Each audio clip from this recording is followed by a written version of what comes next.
Terima kasih Anda masih bersama kami pemirsa dan kita lanjutkan perbincangan kita malam hari ini masih dengan Pak Bekto.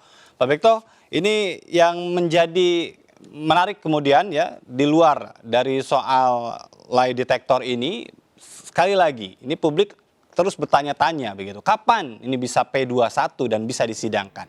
Menurut pengamatan Anda ini sewajarnyakah memang seperti ini begitu kan, atau memang ada hal yang memang mencoba untuk mengulur waktu?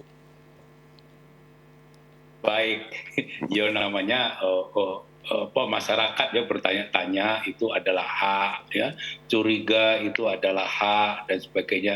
Saya sebagai mantan penyidik sangat paham ya, berkas perkara yang disusun itu rasanya sudah lengkap oleh penyidik, ternyata dilihat dari jaksa itu masih ada bolong-bolongnya. Itu hal yang biasa, bukan sesuatu yang luar biasa. Karena apa? Yang disusun konstruksi kasusnya itu oleh penyidik, nanti yang mempertanggungjawabkan, yang membuat surat dakwaan adalah jaksa. Jaksa yang nanti akan menampilkan di sidang pengadilan, nanti akan dibantah oleh penasihat hukum, nanti akan diuji oleh majelis hakim. Jadi sangat wajar dan ini biasa kasus di mana-mana ada pengembalian kasus ya, berkas perkara itu hal yang biasa. Itu semua diatur dalam KUHP. Waktunya tidak suka-suka penyidik, ditentukan semua. Jaksa waktunya ditentukan, penyidik waktunya ditentukan. Saya pikir ini akan segera dicukupi oleh penyidik dan berkas dikembalikan kepada jaksa penuntut umum. Baik, jadi artinya Anda melihat sebetulnya dalam prosesnya ini penyidik sudah on the track begitu ya dalam pengungkapan kasus pembunuhan Brigadir Yosua ini. Saya melihatnya seperti itu ya. Kalau ada kekurangan itu wajar ya. Karena juga penyidik ini kan tekanannya luar biasa. Ya. Ini kondisinya polisi itu tidak dipercaya oleh masyarakat sekarang, apa saja keliru, apa saja bisa dipelintir-pelintir nggak karuan. Jadi tapi saya percaya para penyidik akan berbuat yang terbaik yang bisa mereka lakukan ya. Ini bukan kasus biasa ya, harusnya biasa menjadi luar biasa karena ada rekayasa kasus. Baik, jadi tinggal publik bagaimana bisa bersabar begitu kan dan tadi berprasangka baik begitu ya. Kalau nanti kasusnya sudah di pengadilan kemudian diputus, nanti otomatis ini akan berubah ya, pandangan publik akan berubah.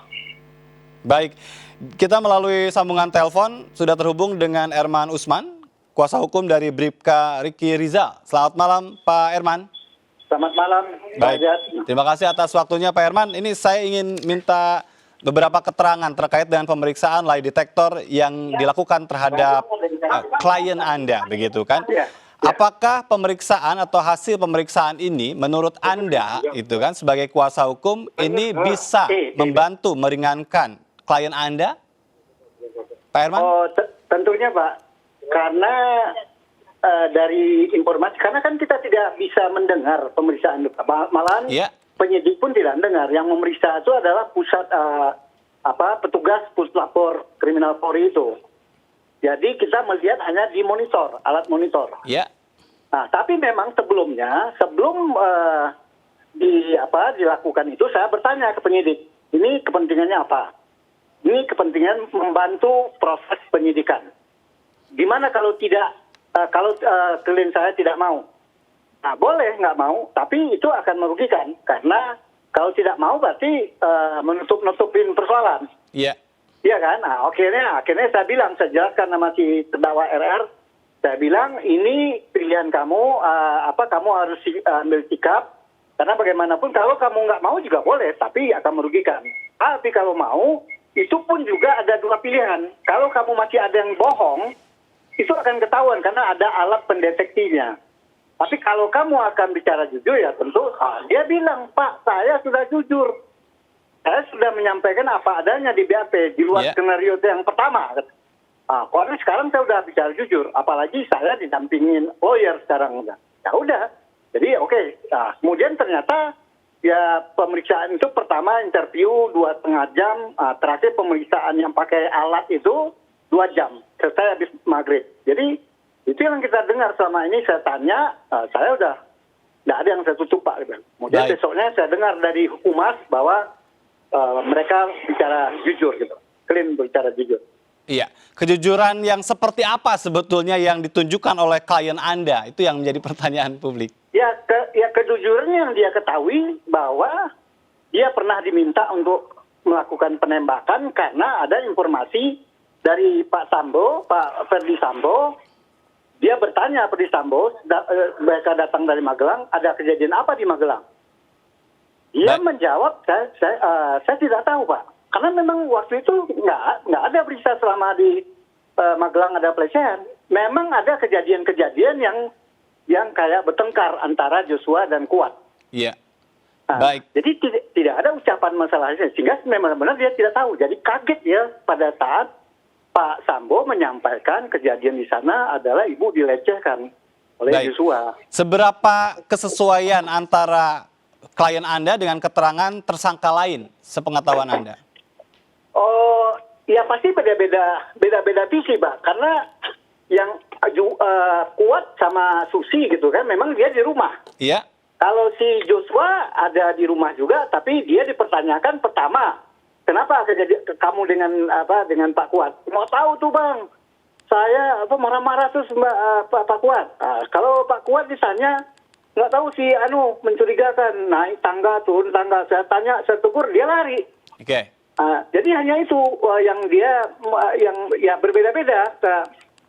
Sementara tentunya kesaksian ibu lain lagi gitu kan. Tentu kesaksian ibu dia merasa korban, dia menyampaikan seperti itu. Yang waktu zaman saya beberapa hari yang lalu konfrontir, ya tentu beda-beda orang menyampaikannya. Baik. Jadi tidak di satu forum tempat yang sama-sama melihat, sama-sama ini, jadi beda-beda gitu. Baik, jadi artinya sebetulnya dalam konteks ini Anda menerima ya klien Anda diperiksa dengan menggunakan alat lie detector? Menerima, setuju saya. Karena kalau memang itu kan menguntungkan dia gitu. Kalau memang dia Menguntungkan udah bicara klien Anda? Iya, menguntungkan. Artinya kalau dia sudah bicara jujur, kan nggak mungkin dia akan terdeteksi bahwa dia bohong kan. Baik, ini Pak Bekto ini ya, ini bisa dimaknai justru menjadi strategi menguntungkan tersangka begitu. Bagaimana Pak Bekto? Lie detector ini bisa dimanfaatkan oleh penyidik polisi ya, bisa juga dimanfaatkan oleh lawyer. Nah, ini sekarang ini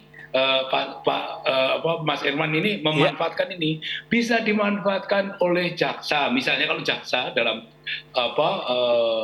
P19-nya supaya diperiksa. Demikian juga bisa dimanfaatkan oleh majelis hakim. Ini yang harus dipahami. Dan pembuktian itu nanti akan berlangsung di sidang pengadilan. Bukan pembuktiannya ada pada pemeriksaan tes kebohongan, bukan itu. Baik, terakhir saya ingin ke Pak Herman. Pak Herman, ini sudah diperiksa dengan menggunakan lie detector. Sebetulnya ada agenda lain untuk klien Anda dalam proses penyidikan ini? Iya, hari ini kan memang diperiksa lanjutan setelah pasca adanya petunjuk dari kejaksaan. Oke. Tentunya pendalaman dan penegasan hal-hal yang masih kurang mungkin di mata kejaksaannya ini kurang tajam, kurang lengkap. Kayak itu aja pemeriksaan untuk hari ini, Pak. Gitu. Baik, terima kasih banyak atas waktunya Pak Herman Usman dan Pak Bekto sudah bergabung bersama kami. Ya, ini mudah-mudahan memang bisa dimaknai tadi ya dari beberapa keterangan yang kita sudah diskusikan malam hari ini. Pemirsa, usai sudah MNC News Prime malam hari ini, mari berbagi untuk masyarakat yang terdampak bencana di tanah air melalui program MNC Peduli. Tetap patuhi protokol kesehatan. Saya Jatuh Ratma, sampai jumpa.